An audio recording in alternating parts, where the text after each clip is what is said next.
దేవుని మహాకృపను బట్టి ఉదయకాల వేళ మీ అందరికీ కూడా స్వాగతం పలుకుతూ మరొకసారి ఈ యొక్క వీడియోనకు స్వాగతం.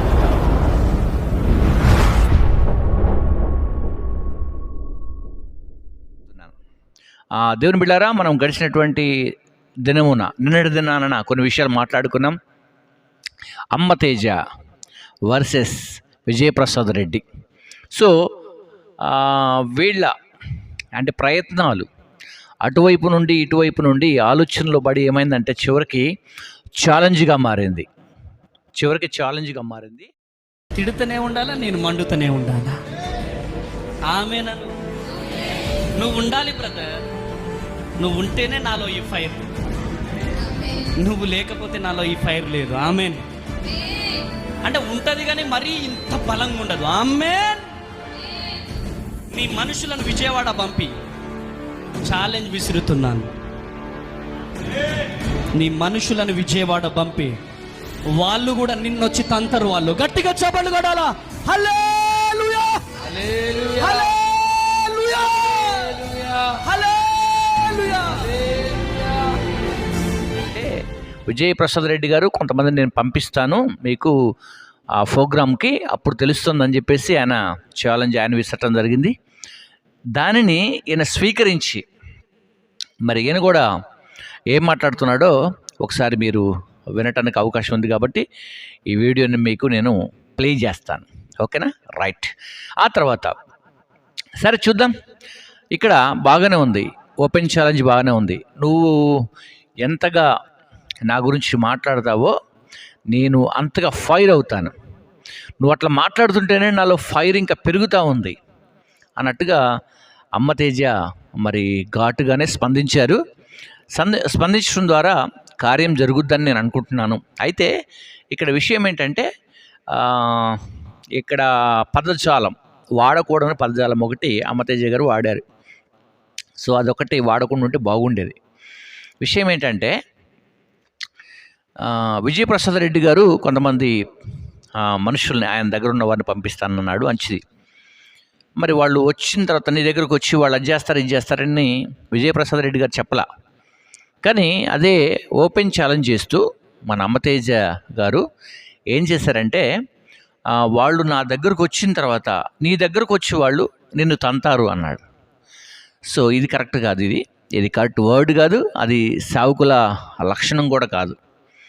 నేను అట్లాగే మరలా ఇంకొక విషయాన్ని కూడా జ్ఞాపకం చేస్తున్నాను. నా దగ్గర మొబైల్ లేదు అనుకుంటూ ఆ వీడియోగ్రాఫర్స్ని ఫొటోస్ని కూడా తీసే వ్యక్తులను కూడా అరే ఒరే అని పిలవటం కూడా నేను చూశాను. ఆ వీడియోలో కూడా అరే ఒరే అంటూ మాట్లాడాడు. దయచేసి సావుకులైనటువంటి వారు అరే ఒరే అనే పదాలు, పోరా, నిన్ను తిరిగి తంతారు, నిన్ను కొడతారు అనే పదాలు సో వాడకుండా ఉంటే బాగుంటుంది. సాత్వికం అనేది సావుకుని యొక్క మనస్సులో కలిగి ఉండాలి. పోడియం పైన ఉన్నప్పుడన్నా ఉండాలి. కనీసం దిగిన తర్వాత కోప్పడ్డ పర్లేదేమో కానీ బట్ అక్కడ అందరు చూస్తూ ఉంటారు కాబట్టి మీరేం చేయాలంటే స్టేజీ పైన ఉన్నప్పుడన్నా కనీసం మీరు సాత్వికం చూపించాలి కదా. అమ్మతేజ గారు మీరు స్టేజీ పైన ఉన్నప్పుడు కూడా అరే ఓరే అంటూ మీరు వాళ్ళతో మాట్లాడుతున్నారు. అలాగనే ఎక్కడుందిరా ఫోన్, ఇక్కడ ఫోన్ ఉన్నదిరా అదా అని అంటున్నారు. సో అటువంటి లాంగ్వేజ్ అనేది ప్రాముఖ్యమైంది. అర్థమైందా? ఒక వ్యక్తిని లీడ్ చేసేది లాంగ్వేజ్, ఒక వ్యక్తి యొక్క మనస్తత్వాన్ని చూపించేది లాంగ్వేజ్, ఒక వ్యక్తి యొక్క ఘనతను తీసుకొచ్చేది కూడా లాంగ్వేజ్, ఒక వ్యక్తి యొక్క ప్రాపర్సీని నువ్వు చెప్తున్నటువంటి ఆ ప్రాపర్సీని కూడా నెరవేర్చేది కూడా language and word, voice, good voice ఉండాలి. అర్థమవుతుందా? మాట చాలా బాగుండాలి. మృదువైనటువంటి మాట క్రోధమును చల్లార్చునని బైబిల్ తెలియజేస్తూ ఉంది. కాబట్టి కొన్ని నేర్చుకోవాలి. మీరు అమ్మతేజ గారు నేర్చుకోవాలి. దయచేసి గమనించండి. ఎందుకంటే మీరు అరే ఒరే అనే పదాలు వాడకూడదు సార్. ఎందుకంటే అక్కడ 100 మంది ఉన్నారు, 1000 మంది ఉన్నారు. చూసేవాళ్ళు కాకపోవచ్చు కానీ అక్కడ ఉన్నవాళ్ళు ఉండొచ్చు. కానీ ఒకవేళ ప్రేమలో కొంతమంది చూస్తూ ఉంటారు కదా, మీ వీడియో చూసేవాళ్ళు కూడా అనుకుంటారు, కొంతమంది సేవకులు కూడా అనుకుంటారు అరే ఒరే ఏంట్రా ఈ లాంగ్వేజ్ ఏంటి, ఈ భాష ఏంటి అని అనుకునే వాళ్ళు ఉంటారు. సో అలాగనే మరలా ఇప్పుడు కూడా ఎవరు ఆ యొక్క విజయప్రసాద్ రెడ్డి గారు పంపిస్తున్నటువంటి ప్రజలు నీ దగ్గరకు వచ్చిన తర్వాత తిరిగి వీళ్ళని తంతారు అంటాం కూడా అది కరెక్ట్ కాదు సార్. కాబట్టి అట్లాంటి వర్డ్స్ దయచేసి వాడకండి. ఎస్, మీరు పర్ఫెక్ట్ పరిచయం చేస్తున్నారు, చేయండి అనుకుంటారు. విమర్శకులు ఎక్కడైనా ఉంటారు సార్, విమర్శకులు అనేటోళ్ళు ఎక్కడైనా ఉంటారు. ఆ కాలంలో యేసుక్రీస్తు వారిని కూడా విమర్శించిన వాళ్ళు ఉన్నారు. అద్భుతాలు చేసినప్పుడు విమర్శించారు, ఆశ్చర్యమైన కార్యాలు చేసినప్పుడు విమర్శించారు. అంతేకాకుండా తనని ఎన్నో చోట్ల అడ్డుపడ్డారు. మీకు తెలియదా? యేసుక్రీస్తు వారిని ఎన్నో చోట్ల అడ్డుపడ్డారు. అంతేకాకుండా ఈ రాత్రి నిన్ను కొడతారు, చంపేస్తారు సార్ అని అంటే రాత్రికి రాత్రి యేసుక్రీస్తు వారు అక్కడి నుంచి వెళ్ళిపోయినటువంటి స్థలాలు ఉన్నాయి. అవి మీకు తెలియదా? కాబట్టి దయచేసి సేవలో మీరు ఎదుగుచున్నప్పుడు కొన్ని ప్రాబ్లమ్స్ క్రియేట్ అవుతూ ఉంటాయి. బట్ ఆ టైంలో మీరు నోటిని ఇలా వాడటం మంచిది కాదు. దయచేసి గమనించండి, ఇవి ఖండించవలసినటువంటి విషయాలు. ఆ తర్వాత మరి విజయప్రసాద్ రెడ్డి గారిని కూడా కొడతారంటాం అనే మాటలు కూడా వాడకూడదు. సో అతను కూడా సేవకుడు కాబట్టి, సేవకుడు మీ మధ్యలో జరుగుతున్నటువంటిది వారు కాదు, అది అర్థమైందా? విమర్శ, యుద్ధం కాదు మీరు చేసేది, విమర్శ. జస్ట్ విమర్శ వచ్చింది, దాన్ని క్లారిఫై చేసుకోవాల్సిన అవసరం మీకుంది. ఒకవేళ క్లారిఫై చేయకున్నా పర్వాలేదులే అని ఆయన అనుకుంటే ఇంకా బాగుంటుంది. అంతేనా? ఓకేనా? కాబట్టి మీరు దయచేసి సేవకులు, పాస్టర్స్ దయచేసి దేవుని యొక్క ప్రేమను తెలుసుకోవాలి తప్ప, దేవుని యొక్క ప్రేమను చూపించాలి తప్ప, మీరు ఇలాంటి మాటలు మాట్లాడితే దేవుడు మనకిచ్చినటువంటి ఘనత, మహిమ, ప్రభావములు, సో ఆయనకి చెందవలసినటువంటివి ఇవన్నీ కూడా చెందుతూ ఉన్నప్పుడు మీరు చేస్తున్న పరిచర్య ద్వారా మళ్ళీ అవమానం కూడా వస్తుంది. కాబట్టి జాగ్రత్తగా దయచేసి లీడ్ చేయాలని నేను అమ్మతేజ గారికి ఈ విషయాన్ని నేను తెలియజేస్తున్నాను. ఆ తర్వాత విజయప్రసాద్ రెడ్డి గారికి కూడా మరొక విషయాన్ని నేను తెలియజేస్తున్నాను. సార్ వారు సేవ చేస్తున్నారు, ఓకే. ఒకవేళ వాళ్ళలో మిస్టేక్స్ ఏదైనా ఉంటే మీరు మనుషులను పంపిస్తానంటాము, లేకపోతే అక్కడికి వెళ్ళి చూస్తానంటాము. సో ఆ పరిచర్య మనది కాదు, మీది కాదు. ఆ పరిచర్య మీ పరిచర్యలో మీరు అలా వెళ్తూ ఉండండి. కొన్ని సందర్భాల్లో మీరు ఖండించే విధానాలు ఉన్నాయి. సో ఖండించినప్పుడు ఒకవేళ వారు వినగలిగితే, తీసుకోగలిగితే ఓకే. బట్ అది నేను తీసుకోనంటే మనం ఏం చేసేదేం లేదు. కొంతమందిని మనం చూస్తున్నాం, తమలపాకుల పైన కాళ్ళు పెట్టుకొని నడుస్తున్నటువంటి వారు కూడా ఉన్నారు. కొంతమంది ఆయిల్ని కూడా చేత్తో చల్లితే లేట్ అవుతుందని చెప్పి దాన్ని ఏమంటారు, పంప్ సెట్స్, అంటే మనకి తోటల్లో మందు కొడతారు కదా, ఆ మందు కొట్టే దాంట్లోనే కొబ్బరి నూనె పోసి మనుషుల మీద కొడుతున్నటువంటి వారు కూడా ఉన్నారు. సో మీరు అటువంటి వాళ్ళని కూడా గద్దించారు, నేను చూశాను వీడియోస్ కూడా, చాలామంది ఉన్నారు అట్లాంటి. కాబట్టి క్రైస్తవ సిద్ధాంతాలని ఖండించుట్లో తప్పులేదు, కానీ మనస్పార్థాలు పెంచుకొని ఇలా గొడవలు పెట్టుకోవటం అనేది మంచిది కాదు. మరి ఈ కాలంలోనే కాదు, ప్రతి కాలంలో ఈ విమర్శ జరుగుతూనే ఉంది. యేసుక్రీస్తు వారి కాలంలో జరిగింది, ఈ కాలంలో జరిగింది, అలాగనే మన ప్రవక్తల కాలంలో కూడా, అంటే పాత నిబంధన కాలంలో కూడా జరిగింది. కాబట్టి జరుగుచున్నప్పుడు కొంత ఓపిక కలిగి మీరందరూ ప్రేమ కలిగి ఉండాలి తప్ప ఇలా విమర్శించుకోవటాలు, ఓపెన్ ఛాలెంజ్ చేయటాలు, అలాగనే మీకు మీరే అంటే ఒకరినొకరిని ఇలా అనుకోవటం వల్ల చూసే ప్రజల మధ్యలో దేవుని నామానికి అవమానం వస్తుంది. ప్లీజ్ రిక్వెస్ట్ ఏంటంటే మీరు పరిచయం చేయండి, బాగా పరిచయం చేయండి, ప్రజలందరినీ రక్షణలోకి తీసుకురండి, దేశమంతట్లో రక్షణ తీసుకురండి, దేశమంతా మీటింగ్స్ పెట్టండి. చాలా సంతోషం. దాన్ని బట్టి ప్రభు సంతోషిస్తాడు. మీరు చేసే ప్రతి పని పట్ల ప్రభు యొక్క కృప ఉంటుంది. సో అలాగనే మరలా ఈ టైంలో మరొక విషయం వచ్చింది. విజయప్రసాద్ రెడ్డి గారు విషయం ఏంటంటే, మీరేదో మరి రంజిత్ ఓఫీర్ గారిని, హైదరాబాద్లో సేవ చేస్తున్నటువంటి రంజిత్ ఓఫీర్ గారి పైన మీరు ఇది అన్నట్టుగా ఒక సహోదరుడు ఒక వీడియో మాట్లాడుతున్నాడు. సో నేను దాన్ని మీ కొరకు ప్లే చేస్తాను. దానికి ముందు ఒకసారి నేను అసలు వీడియో చూస్తాను, దాంట్లో ఏం మాట్లాడాడనేది నేను కొంచెం సరిగ్గా వినలేదు. తను ఏం పెట్టాడంటే, పచ్చి అబద్ధాలు చెబుతున్నటువంటి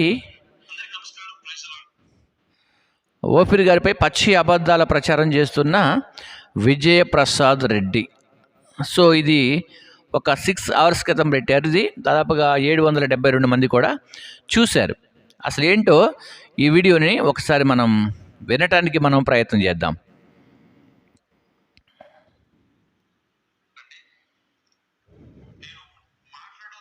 మాట్లాడొద్దు అనుకున్నా సరే రెచ్చగొట్టే వ్యాఖ్యలు చేస్తూ అబద్ధాలు చెబుతున్నప్పుడు వాటిని ఖండించాల్సినటువంటి అవసరం అయితే ఉంది కదండి. అందుకొరకే నేను మళ్ళీ ఒక విషయాన్ని మీ ముందుకు తీసుకొచ్చాను. అదేంటంటే, మరి విజయప్రసాద్ రెడ్డి గారు ఆయన ఓఫీర్ గారి గురించి ఒక పచ్చి అబద్ధం మాట్లాడుతున్నాడు. అదేంటో మీరే వినండి ఒకసారి.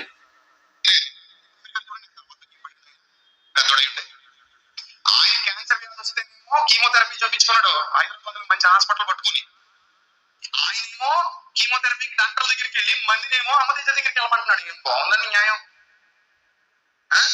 నీకు నమ్మకం ఉంటే నువ్వు వెళ్ళాలి కదా అమ్మతేజ దగ్గరికి.